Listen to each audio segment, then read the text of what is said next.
Maguindanao. That's right. Contingent number 4. Grabe, nakaapat na tayo.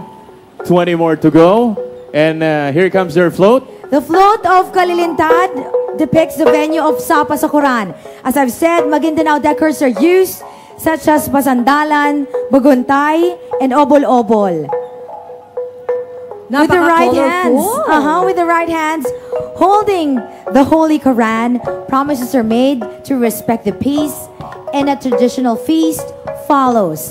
Ladies and gentlemen, this is the float of Kalilintad Festival of Mamasapano, Maguindanao. Wow. Beautiful. Kagandahan. Akin na lang yung isa.